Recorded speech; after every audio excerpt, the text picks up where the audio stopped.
Good morning, students. I hope all of you are doing well. Today we are starting with your new chapter, which is routine checking and vouching. तो routine checking हमने पिछले chapter में discuss किया था. आज के लिए हमारे पास एक नई टर्म है विच इज वाउचिंग. तो वाउचिंग क्या होता है? जब भी आप कोई गुड्स परचेज करते हैं, लेट्स से आप ऑनलाइन परचेजिंग करते हैं, तो अमेज़ॉन से आपने कोई चीज़ खरीदी, तो जब आप अपना पैकेज रिसीव करते हैं तो उस पैकेज के ऊपर एक स्लिप होती है जिस पे आपके पूरे प्रोडक्ट की डिटेल्स लिखी होती हैं, कितनी प्राइस है, ये सारी चीज़ें लिखी होती हैं. तो ये क्या है? ये एविडेंस है, ये सबूत है कि आपने ये प्रोडक्ट जो है वो परचेज किया है. तो इसे हम कहेंगे वाउचर. तो वाउचर क्या है? कोई भी डॉक्यूमेंट्री एविडेंस. तो वाउचिंग क्या होगा? वाउचर्स की एग्जामिनेशन को वाउचिंग कहेंगे. तो क्या मतलब है? Vouching means testing the truths of the items appearing in the books of original entry. जो भी आइटम्स हमारी बुक्स ऑफ अकाउंट्स के अंदर आए उनकी टेस्टिंग कर रहे हैं कि वो सच्चे हैं या नहीं है. कैसे? आगे पढ़िए. Vouching refers to the examination of entries made in the account books. Books of accounts में जो भी एंट्री आपने की उसकी जांच की जाएगी. अब उसकी जांच किस चीज के साथ की जाएगी? With the documents on the basis of which the accounts have been written. किस बेसिस पर की जाएगी? उन डॉक्यूमेंट्स के बेसिस पर की जाएगी जिनसे अकाउंट्स लिखे गए हैं. जैसे अगर आपने कोई चीज परचेज की तो उसका इनवॉइस आया होगा, उसका बिल आया होगा, तो उस बिल के बेसिस पर आपने जर्नल के अंदर एंट्री कर दी परचेज की, तो वो आपका क्या बन गया? That is your voucher. तो examination of entries with the documents is known as vouching. क्या क्या कैरेक्टरिस्टिक्स हैं? क्या करते हैं हम इसके अंदर? सबसे पहले हम स्क्रूटनाइज करते हैं एंट्रीज को विद वाउचर्स. मतलब हम जांच करते हैं कि जो एंट्रीज बुक्स ऑफ अकाउंट्स में बनाई गई हैं उनकी जांच करेंगे on the basis of relevant voucher. Voucher हमें ये दिखाएंगे कि जो एंट्रीज हैं वो सच्ची हैं भी या नहीं है. Documentary evidence is the basis of vouching.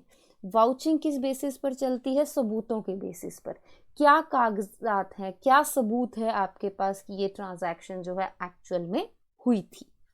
Examination of entries by going behind the transaction. इसमें हम ट्रांजैक्शन को समझते हैं कि जो ट्रांजैक्शन है वो बिजनेस से रिलेटेड है भी या नहीं. ऐसा तो नहीं कि एक मैनेजर ने अपनी वाइफ के लिए डायमंड का नेकलेस खरीद लिया और उससे दिखा दिया कि हमने तो गुड्स परचेज किए हैं एंटरप्राइज या बिजनेस के लिए. जो ट्रांजैक्शंस हैं वो करेक्टली रिकॉर्डेड हैं या नहीं. जो अमाउंट डाली है वो करेक्ट है. ऐसा तो नहीं कि 10 लाख डालना था 10,000 डाल दिया. और जो ट्रांजैक्शंस है वो एक ऑथराइज्ड पर्सन ने की हैं. अब पीएन थोड़ी ना परचेज कर सकता है क्योंकि उसे अथॉरिटी नहीं है. तो आपको ये चेक करना पड़ेगा कि ट्रांजैक्शंस ऑथराइज्ड पर्सन ने की हैं या नहीं.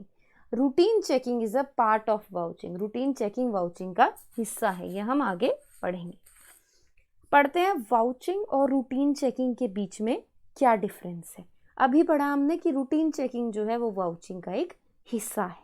हम रूटीन चेकिंग डिटेल में पढ़ चुके हैं पिछले चैप्टर में. क्या होती है routine checking? It is an examination of arithmetical accuracy of books of accounts. क्या चेक करते हैं हम इसके अंदर? ये चेक करते हैं कि मैथमेटिकली जो हमारी बुक्स ऑफ अकाउंट्स हैं वो करेक्ट हैं या नहीं. क्या मतलब है? कि जो हमारी ट्रांजैक्शंस हैं उनकी टोटलिंग ठीक हुई है, जो फिगर्स हैं वो उनका एडिशन ठीक है, वो कैरी फॉरवर्ड अगले पेज पर ठीक हुई हैं, उनकी पोस्टिंग ठीक है, उनकी बैलेंसिंग ठीक है. ये चीज़ें हम चेक करते हैं कि मैथमेटिकली गणित के हिसाब से कोई अशुद्धि तो नहीं है. लेकिन वाउचिंग के अंदर हम क्या चेक करते हैं? वाउचिंग के अंदर हम चेक करते हैं कि जो हमारी बुक्स ऑफ अकाउंट्स है उनकी वेरिफिकेशन करते हैं कि क्या वो ऑथेंटिक हैं, क्या वो सच्ची हैं और क्या वो एक्यूरेट हैं, वो सटीक हैं. वाउचिंग के बेसिस पर ही आदमी ये निकाल पाता है कि सिस्टम के अंदर कोई मॉल प्रैक्टिस, कोई धोखेधड़ी तो नहीं है.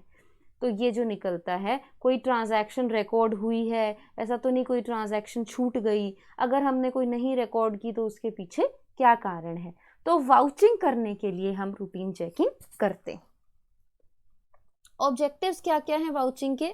सबसे पहले तो हम ये चेक करते हैं कि सारी की सारी ट्रांजैक्शंस जो हैं, बिजनेस से रिलेटेड जितनी ट्रांजैक्शंस हैं, हम कंफर्म करते हैं वो सब रिकॉर्ड हो गई हैं या नहीं, कोई हमने मिस तो नहीं कर दी। फिर हम ये भी मेक श्योर करते हैं कि कोई ट्रांजैक्शन ऐसी तो नहीं रिकॉर्ड कर ली जो बिजनेस से कनेक्टेड ही नहीं थी, यानी कोई एक्स्ट्रा ट्रांजैक्शन तो हमने रिकॉर्ड नहीं कर ली। और लास्ट हम ये चेक करते हैं कि जितनी एंट्रीज की हैं हमने ट्रांजैक्शंस को लेकर वो ऑथराइज्ड है, जो भी एंट्री हुई है वो अप्रूव्ड थी, वो जेन्युइन है, वो सही है और सबके साथ कोई सबूत है जिसके बेसिस पर वो एंट्री आपने की है। अब एक स्टेटमेंट है कि vouching is the backbone of auditing. ऐसा कहते हैं कि वाउचिंग जो है ऑडिटिंग की बैकबोन है, या कई बार ऐसा कह देते हैं कि vouching is the essence of auditing. तो क्या कह रहे हैं? ये कह रहे हैं कि जैसे आपकी बैकबोन, एक ह्यूमन बीइंग की बैकबोन, रीढ़ की हड्डी उसे सपोर्ट प्रोवाइड करती है, अगर आपकी बैकबोन वीक है तो आप सीधे खड़े नहीं हो सकते। इसी तरह से अगर आपका वाउचिंग का सिस्टम वीक है तो जो ऑडिटिंग है वो भी खड़ी नहीं हो सकती, वो भी मेंटेन नहीं हो सकती। क्या लगता है, ये स्टेटमेंट ठीक है या नहीं है? बिल्कुल ठीक है। आप एक बात समझिए, ऑडिटिंग का सबसे मेन उद्देश्य क्या है?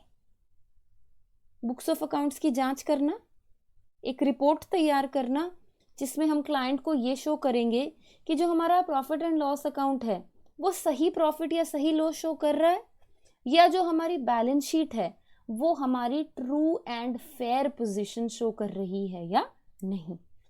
इसके लिए, इस रिपोर्ट को बनाने के लिए आप क्या करेंगे? एग्जामिनेशन करेंगे बुक्स ऑफ अकाउंट्स की। बुक्स ऑफ अकाउंट्स की एग्जामिनेशन कैसे करेंगे? सबूतों के आधार पर। वो सबूत क्या हैं आपके? Available vouchers, available documentary evidence. तो ऑडिटिंग करने के लिए वाउचिंग बहुत ज़रूरी है। अगर आपका वाउचिंग सिस्टम स्ट्रॉन्ग नहीं होगा तो ऑडिटिंग भी सीधे खड़ी नहीं हो पाएगी, स्ट्रॉन्गली खड़ी नहीं हो पाएगी। वाउचर क्या होता है? हमने पढ़ा अभी कि it is the documentary evidence that authenticates the transactions entered in the books of accounts. ये वो डॉक्यूमेंट का सबूत है जो ये मेक श्योर करता है, ये प्रूव करता है, ये प्रमाणित करता है कि जो ट्रांजैक्शंस हैं बुक्स ऑफ अकाउंट्स में वो सही है। ये कोई रिसीट, कोई रसीद भी हो सकती है, कोई इनवॉइस हो सकता है, कोई बिल हो सकता है, या कोई अलग डॉक्यूमेंट्री एविडेंस भी हो सकता है। ये ध्यान रखिएगा कि जो वाउचर है वो हमेशा रिटन होगा, लिखित में होगा वाउचर। और वाउचर, जितनी भी एंट्रीज आप बुक्स ऑफ अकाउंट्स में करेंगे वो वाउचर के बेसिस पर, वो एविडेंस के बेसिस पर ही की जाएगी। ये जो वाउचर्स हैं ये अकाउंट्स की एविडेंस शो करते हैं, अकाउंट्स को सबूत शो करते हैं कि जो भी आपने एंट्री की ये उसके पीछे सबूत है। कि अगर आपने दिखाया कि मैंने गुड एक्स परचेज किया है तो उसका बिल कहाँ है, उसका इनवॉइस कहाँ है, उसके बेसिस पर आप उसकी एंट्री कर रहे हैं। वाउचर क्या दिखाता है? ट्रांजैक्शन की डिटेल्स दिखाता है। जैसे आपके बिल के ऊपर लिखा होता है ना, आपने क्या सामान खरीदा, इतने इंच का टीवी खरीदा है, इस रेट में खरीदा है, ये कलर का खरीदा है, ये उसकी स्पेसिफिकेशन है। तो ये ट्रांजैक्शन की सारी डिटेल्स दिखाता है। और ये क्या प्रमाणित करता है? ये प्रमाणित करता है कि जो हमारी ट्रांजैक्शन है या बुक्स ऑफ अकाउंट्स हैं वो ऑथेंटिक हैं और वो करेक्ट है। काइंड्स ऑफ वाउचर्स, दो तरह के वाउचर्स होते हैं बेटा बेसिकली। सबसे पहला प्राइमरी वाउचर्स। जो भी वाउचर, जो भी डॉक्यूमेंट्री एविडेंस ओरिजिनल होगी उसे हम प्राइमरी वाउचर कहते हैं। जैसे अगर आपने कोई गुड्स परचेज किए तो आपको उसके लिए इनवॉइस मिलेगा, वो इनवॉइस क्या हो गया? आपका प्राइमरी वाउचर। अगर आपने कोई पेमेंट की तो उसकी रसीद कटेगी, रसीद मिलेगी आपको, वो क्या होगी? आपकी प्राइमरी वाउचर। सब्सिडरी वाउचर क्या होगा? कई बार क्या होता है आपके पास प्राइमरी वाउचर नहीं है, गुम हो गया, खराब हो गया, फट गया, कुछ भी हो गया, तो उसकी कॉपी तो होगी या उससे रिलेटेड और कोई डॉक्यूमेंट होगा, तो ये क्या बन जाएंगे? आपके सब्सिडरी वाउचर्स। जैसे अगर आपने गुड्स परचेज किए लेकिन इनवॉइस नहीं है तो कोई बात नहीं, परचेज ऑर्डर तो होगा, तो इसे आप क्या कहोगे? Subsidiary voucher. Examination of vouchers, voucher की जब आप एग्जामिनेशन करते हैं, जांच करते हैं, ये बहुत इम्पॉर्टेंट काम है एक ऑडिटर के लिए। तो इसमें आपको क्या क्या चीज़ें ध्यान रखनी पड़ेंगी। सबसे पहले आप ये ध्यान रखेंगे, फर्स्ट है नेम ऑफ द कंसर्न। ये मेक श्योर कीजिए कि जो वाउचर है वो ऑर्गेनाइजेशन के नाम पर या ओनर के नाम पर ही इशूड हो। कोशिश कीजिए कि पर्सनल नाम पर ना इशूड हो। अगर वो पर्सनल नाम पर भी इशूड है तो आपको ये जांच करनी पड़ेगी कि जिस ट्रांजैक्शन के लिए वो इशूड है वो ट्रांजैक्शन बिजनेस से रिलेटेड है। क्यों करना पड़ेगा? ताकि आप ये टेस्ट कर पाएँ कि किसी ने कोई पर्सनल बेनिफिट तो नहीं ले लिया, अपने नाम से उन्होंने कोई बिल कटाया और अपना ही कोई प्रोडक्ट खरीद लिया। तो ये मेक श्योर कीजिए कि कोई पर्सनल बेनिफिट नहीं मिला। डेट ऑफ द वाउचर, जो वाउचर है वो उसके ऊपर डेट लिखी होनी चाहिए और वो डेट उसी अकाउंटिंग ईयर की होनी चाहिए जिसकी बुक्स की आप जांच कर रहे हैं। तो बुक्स ऑफ अकाउंट्स में जो डेट डली है ये मेक श्योर कीजिए कि वो वाउचर की डेट से मैच करती है। जहां आपने एंट्री की है अगर वहां 18 जून लिखा है तो आपके वाउचर में भी 18 जून ही लिखा होना चाहिए। रिलेटेड टू बिजनेस, वाउचर जो है वो बिजनेस से रिलेटेड होना चाहिए, पर्सनल नेचर का नहीं होना चाहिए। जैसे मैंने एग्जांपल दिया कि किसी मैनेजर ने अपनी बीवी के लिए डायमंड का नेकलेस खरीद लिया, उसका बिल लगा दिया, उसका बिल किसके लिए है? पर्सनल नेचर में है, तो ऐसा कोई वाउचर नहीं होना चाहिए। सीरियल नंबर होना चाहिए वाउचर के ऊपर, ऑर्डर में अरेंज्ड होने चाहिए और प्रॉपरली फाइल्ड होने चाहिए। जो अमाउंट लिखी होगी वाउचर पे वो दोनों में होनी चाहिए, वर्ड्स में भी और फिगर्स में भी। क्यों? अगर हमने सिर्फ फिगर में लिखी है 5000 रुपीज़ लिखा है तो जैसे ही आपका वाउचर आपको मिल गया आपने उस 5000 का 50,000 कर दिया तो, लेकिन अगर वो वर्ड्स में भी लिखी है तो आप ऐसी चीज़ नहीं कर सकते। जो भी कैश की ट्रांजैक्शंस होती हैं उसमें फ्रॉड के चांसेस ज़्यादा होते हैं, तो वहाँ आप वाउचर्स की एग्जामिनेशन ज़्यादा अच्छे से करें। इंस्पेक्शन, इंस्पेक्शन का क्या मतलब है कि जितने भी रिलेटेड वाउचर्स हैं, एक अकाउंट से रिलेटेड जो भी वाउचर्स हैं, कोशिश कीजिए कि उन्हें एक ही गो में, एक ही सिटिंग में एक बार बैठकर आप उन्हें चेक कर लें। अच्छा, जो ऑलरेडी आपने इंस्पेक्ट कर लिए हैं उनको कैंसल कर दीजिए ताकि कोई दोबारा उस वाउचर को आपको ना दिखा सके। और जब आप एग्जामिनेशन इंस्पेक्शन कर रहे हैं तो आप क्लाइंट के एम्प्लॉयज़ की मदद नहीं ले सकते हैं। मिसिंग वाउचर्स, अगर वाउचर्स मिसिंग हैं, आपके पास उनका कोई रिकॉर्ड नहीं है, तो सबसे पहले एक लिस्ट बनाइए, उनके रीजंस फाइंड आउट कीजिए कि क्यों ये वाउचर्स मिसिंग हैं और उनकी डुप्लीकेट कॉपीज़ जो हैं वो आप अपने क्लाइंट से मांगिए। टेस्ट चेकिंग, एक मैंने आपको पहले भी डिस्कस किया था, एक ऑडिटर कब टेस्ट चेकिंग कर सकता है? जब उनका इंटरनल चेकिंग सिस्टम जो है वो सेटिस्फैक्ट्री है, संतोषजनक है। तो अगर आपका इंटरनल चेकिंग सिस्टम अच्छा है तो ऑडिटर कुछ वाउचर्स की चेकिंग कर सकता है रैंडमली और ये कह सकता है कि बाकी वाउचर्स भी ठीक होंगे। नीड फॉर एडिशनल इन्फॉर्मेशन, अगर ऑडिटर को लगता है कि मुझे और ज़रूरत है, कहीं पर भी आपको कोई डाउट आ रहा है या यूँ लगता है कि मुझे और किसी इन्फॉर्मेशन की ज़रूरत है, तो आप लिख लीजिए अपनी नोटबुक में और बाद में वो इन्फॉर्मेशन क्लाइंट से ले सकते हैं। कोई और प्रोविजंस हैं कंपनी के, कुछ अलग से लिखा है पार्टनरशिप में या MOA में कंपनी का वाउचिंग से रिलेटेड, तो कोशिश कीजिए कि वो सब भी डिटेल में फॉलो। इसके बाद एक मेजर इंपॉर्टेंट टॉपिक आता है इस चैप्टर का जिसे हम कहते हैं वाउचिंग ऑफ कैश बुक, कि अगर कैश बुक की वाउचिंग करनी है, एग्जामिनेशन करनी है तो क्या क्या चीज़ें ध्यान में रखनी पड़ेंगी। सबसे पहला क्या कि all receipts and payments have been correctly recorded. ये मेक श्योर कीजिए कि जो भी रिसीट आई या जो भी आपने पेमेंट की वो करेक्टली कैश बुक में रिकॉर्ड हो गई हो। नो इररेलेवेंट और fraudulent payment has been made, कोई भी झूठी पेमेंट या ऐसी पेमेंट जो रिलेटेड नहीं है वो नहीं की जानी चाहिए। वेरीफाई करें कि जो कैश इन हैंड और कैश एट बैंक है वो सही है या नहीं। Vouching of receipt side of cash book, अब आप लोग ये जानते हैं कि कैश बुक में दो ही साइड्स हैं, एक रिसीट साइड और एक पेमेंट साइड। तो सबसे पहले बात करते हैं कि receipt side of the cash book की वाउचिंग में क्या क्या होता है। Receipt side of the cash book जो है उसकी वाउचिंग पेमेंट साइड से ज़्यादा मुश्किल है। क्यों? क्योंकि जब हम रिसीट साइड की वाउचिंग करते हैं तो हमारे पास कोई डायरेक्ट एविडेंस नहीं है, क्योंकि पेमेंट तो किसी और ने की है और एंट्री हम कर रहे हैं, तो इसीलिए आपके पास उसकी कोई डायरेक्ट एविडेंस नहीं है। तो क्या क्या चीज़ें हम ध्यान में रखेंगे? सबसे पहले इंटरनल चेकिंग, हम ये चेक करेंगे कि जो इंटरनल चेकिंग सिस्टम है वो रिलायबल है या नहीं है। फिर आप ये समझेंगे कि ऑर्गेनाइजेशन के क्या क्या, कंपनी के क्या क्या रूल्स हैं, रिसीट इशू करने के क्या रूल्स हैं, रिकॉर्ड्स बनाने के क्या रूल्स हैं, बैंक के साथ डीलिंग के क्या क्या रूल्स हैं। तो आप ये जानना चाहेंगे कि आपका इंटरनल चेकिंग सिस्टम जो है वो कैसा है। सेकंड है लिस्ट ऑफ रिसीट्स। ऑडिटर जो है एक लिस्ट ऑफ रिसीट बनती है बेटा। लिस्ट ऑफ रिसीट मतलब जितनी भी चीज़ें आपने, जो भी रिसीट एक दिन में आई, जितना भी कैश आपने रिसीव किया, उसे लिस्ट ऑफ रिसीट्स के अंदर आप एंटर करोगे।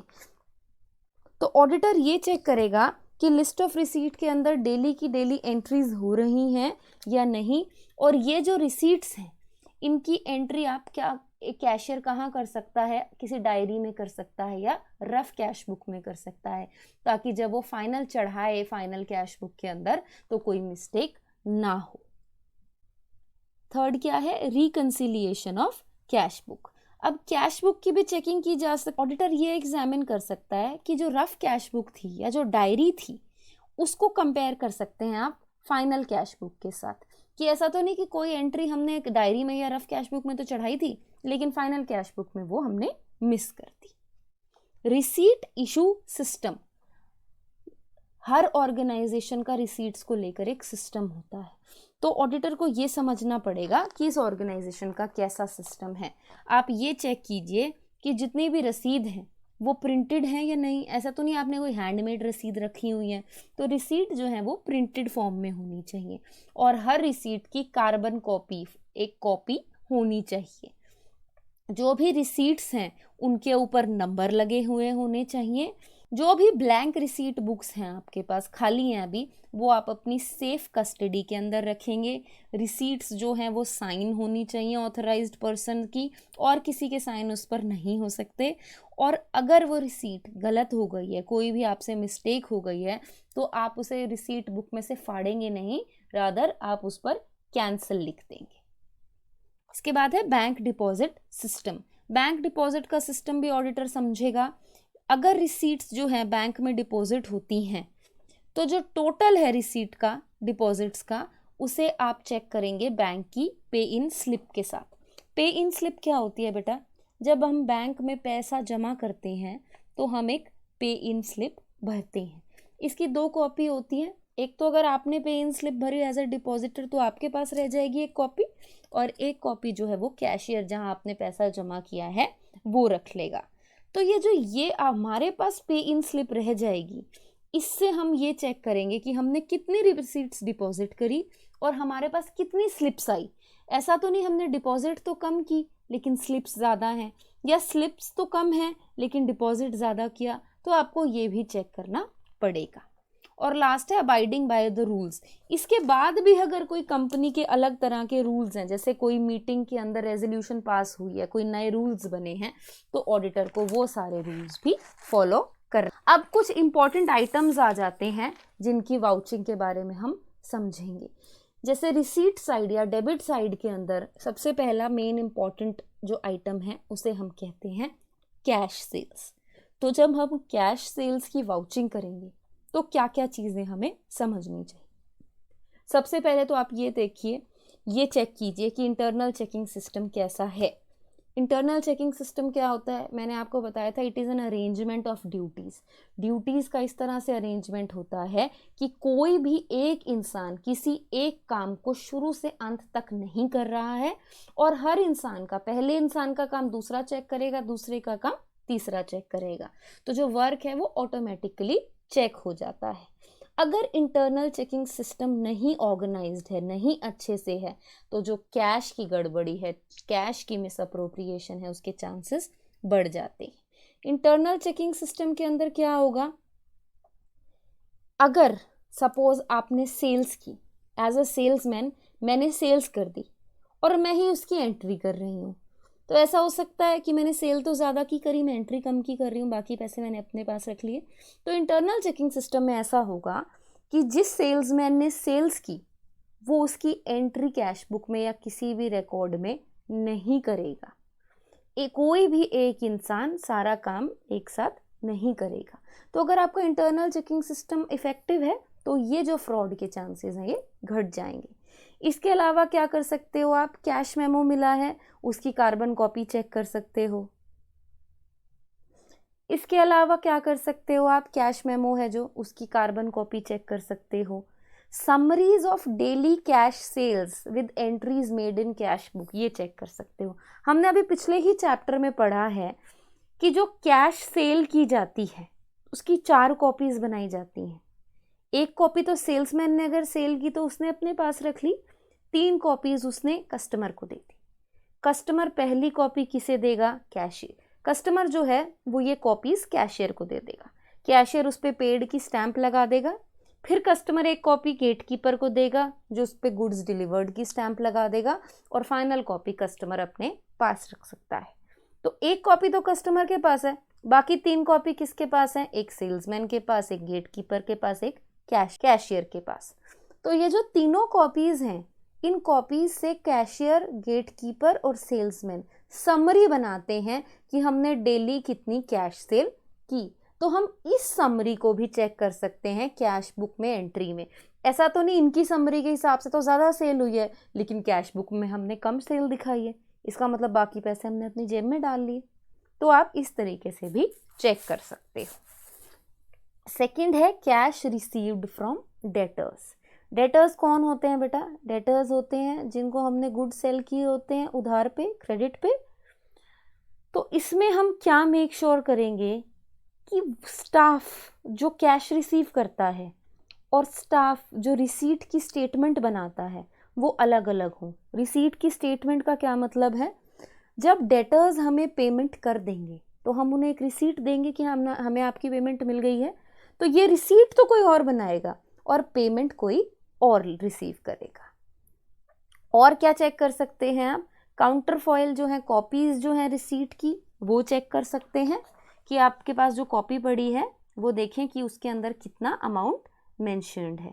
ऑडिटर को इसमें 2 चीज़ों पर ध्यान देना होता है, एक तो डिस्काउंट कितना अलाउड है कस्टमर को, और एक बैड डेट्स तो नहीं थे कोई जो हमने राइट ऑफ कर दिए हों।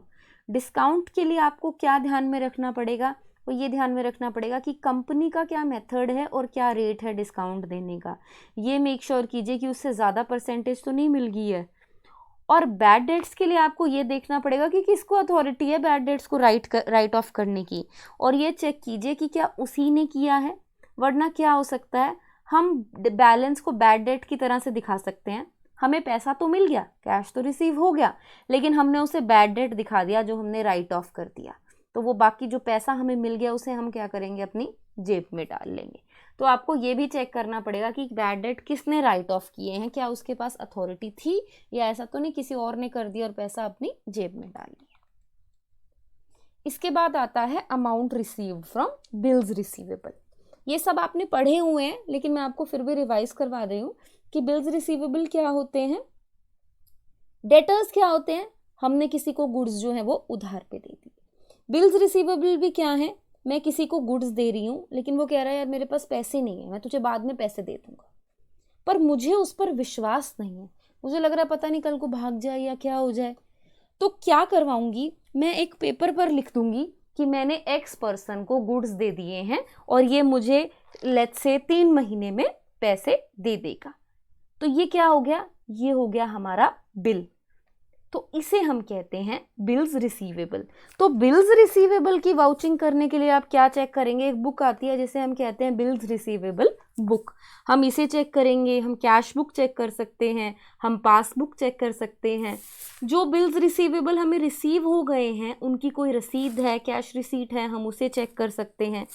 इसमें फ्रॉड के चांसेस कहाँ हैं, bills matured but no payment made, यानी बिल तो मैच्योर हो गया है मगर मैंने 3 महीने का टाइम दिया था, 3 महीने तो हो गए हैं लेकिन अभी पेमेंट नहीं आई है। तो आपको एक सर्टिफिकेट ऑब्टेन करना पड़ेगा जिस भी पर्सन को अथॉरिटी थी वो रिसीव करने की, कि अभी तक कोई पेमेंट नहीं आई है। क्यों, क्या हो सकता है कि आपके बीआर जो थे उन्होंने तो पेमेंट कर दी है, लेकिन वो पेमेंट आपने अपने पास रख ली और दिखा दिया कि अभी तक कोई पेमेंट नहीं आई है। सेकंड है income from interest and dividend. Interest कहाँ कहाँ से आ सकता है? इंटरेस्ट आप रिसीव कर सकते हैं इन्वेस्टमेंट से, लोन से या बैंक डिपॉजिट से।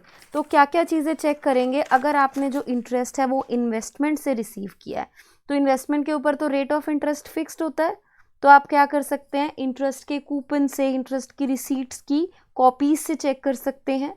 अगर लोन पर इंटरेस्ट रिसीव हुआ है तो जो एग्रीमेंट है जिसने आपसे बोरो किए हैं पैसे और आपकी कंपनी, इनके बीच में जो अग्रीमेंट है इसके बेसिस पर चेक कर सकते हैं, क्योंकि इस अग्रीमेंट में लिखा होगा कि आपका रेट ऑफ इंटरेस्ट कितना है। और अगर आपने कोई बैंक में डिपॉजिट किए हैं तो आप बैंक की पासबुक की स्टेटमेंट चेक कर सकते हैं या इंटरेस्ट की स्टेटमेंट चेक कर सकते हैं, वहाँ आपको इंटरेस्ट पता चल जाएगा। अगर आपने डिविडेंड रिसीव किए हैं तो क्या क्या चेक कर सकते हैं? शेयर सर्टिफिकेट्स चेक कर सकते हैं, डिविडेंड वारंट्स चेक कर सकते हैं। डिविडेंड वारंट क्या होते हैं? ये बेसिकली ऑर्डर होता है डिविडेंड की पेमेंट के लिए। कवरिंग लेटर, अगर आपने किसी चेक के साथ कोई साथ में लेटर भी भेजा है तो आप उस कवरिंग लेटर की भी चेकिंग कर सकते हैं। बैंक की पासबुक की भी चेकिंग कर सकते हैं। इसके बेसिस पर इंटरेस्ट और डिविडेंड की इनकम वाउच हो सकती है। फिर है रेंट रिसीव्ड। अगर आपने रेंट कोई रिसीव किया है क्लाइंट ने तो क्या क्या चेक कर सकते हैं? आप कोई लीज की डीड है या कोई रेंट का अग्रीमेंट है वो चेक कर सकते हैं, जिससे आपको पता चल जाएगा कि कितना रेंट पे करना था। ये चेक किया जा सकता है कि रेंट रिसीव की जो रेंट रिसीट है उसकी कॉपी के साथ चेक कर सकते हैं। अगर आपने कोई एजेंट अपॉइंट किया था रेंट कलेक्ट करने के लिए तो उसने कोई स्टेटमेंट या कोई अकाउंट सबमिट किए हैं, कितना रेंट कलेक्ट हुआ है, ये चेक किया जा सकता है। इसके अंदर जो मेन चीज़ ध्यान में रखनी है ना, वो आउटस्टैंडिंग रेंट की जांच करनी ज़रूरी है। क्यों? क्योंकि ऐसा हो सकता है कि रेंट तो पे कर दिया आपके किराएदार ने, लेकिन आप उसे अभी भी आउटस्टैंडिंग शो कर रहे हैं, पे नहीं हुआ, और वो अमाउंट जो है उसकी आपने मिस अप्रोप्रिएशन कर ली, वो आपने चोरी कर दी। रेंट रजिस्टर चेक कर सकते हैं आप। अगर कोई डिडक्शन थी रेंट रिसीव्ड के अंदर तो आपको चेक करना पड़ेगा कि ये डिडक्शन जेन्युइन थी भी या नहीं। जैसे सपोज कि किराएदार है, उसने कोई रिपेयर करवाए हैं तो उसने अपने रेंट में से रिपेयर के पैसे काट लिए, तो ये चेक करना पड़ेगा ये झूठा तो नहीं था, या उसने कोई प्रॉपर्टी टैक्स भरा, हाउस टैक्स भरा, तो वो पैसे कटे हैं, तो आपको चेक करना पड़ेगा कि ये रीजनेबल थी, ये झूठी तो नहीं थी, ये सच्ची थी। इसके बाद आता है कमीशन रिसीव्ड। कमीशन रिसीव्ड के लिए आप क्या चेक कर सकते हैं?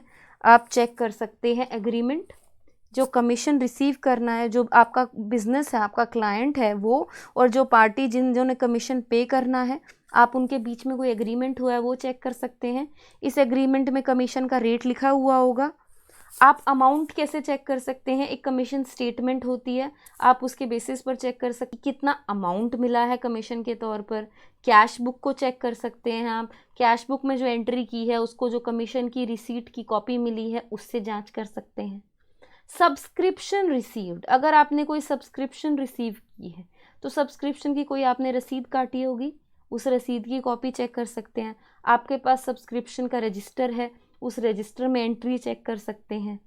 हायर परचेज से अगर आपको कोई प्रोसीड्स मिले हैं तो हायर परचेज का अग्रीमेंट चेक कर सकते हैं। इस अग्रीमेंट में लिखा होता है कितने वक्त के लिए अग्रीमेंट है, कितनी इंस्टॉलमेंट्स पे की गई हैं, इसके बेसिस पर आप चेक कर सकते हैं। सेल ऑफ इन्वेस्टमेंट, अगर आपने इन्वेस्टमेंट सेल की है ब्रोकर के थ्रू तो ब्रोकर एक सोल्ड नोट सेंड करता है, उसके अंदर सारी डिटेल्स होती हैं कि हमने कितनी अमाउंट रिसीव की सेल से और कितना ब्रोकर का पर्सनल कमीशन है, तो आप इस सोल्ड नोट से भी चेक कर सकते हैं। कोई एग्रीमेंट है, कोई पत्र व्यवहार किया है आपने, तो आप उसके बेसिस पर भी चेक कर सकते हैं। Receipt from sale of other assets, अगर कोई और एसेट्स आपने सेल किए हैं, आपकी कंपनी ने, आपके क्लाइंट ने सेल किए हैं, तो क्या क्या चीज़ें चेक करेंगे कि अगर तो वो सेलिंग जो है वो ब्रोकर के थ्रू हुई है तो सोल्ड नोट, ब्रोकर्स का जो सोल्ड नोट है वो चेक कर सकते हैं।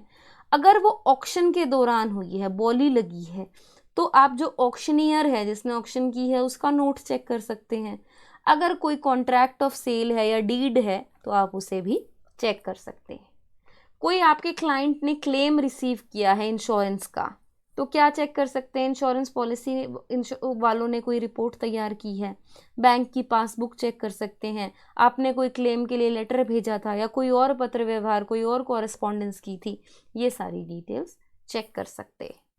इनकम टैक्स का रिफंड आया है तो क्या क्या चेक कर सकते हैं, आपने क्लेम किया था रिफंड के लिए, उस रिफंड के लिए आपने कोई और कॉरेस्पॉन्डेंस, कोई और बातचीत, कोई और पत्र व्यवहार तो नहीं किया, टैक्स अथॉरिटी जो है उन्होंने कोई आपको स्टेटमेंट दी है कि इतना अमाउंट आपको रिफंड हुआ है, वो चेक कर सकते हैं।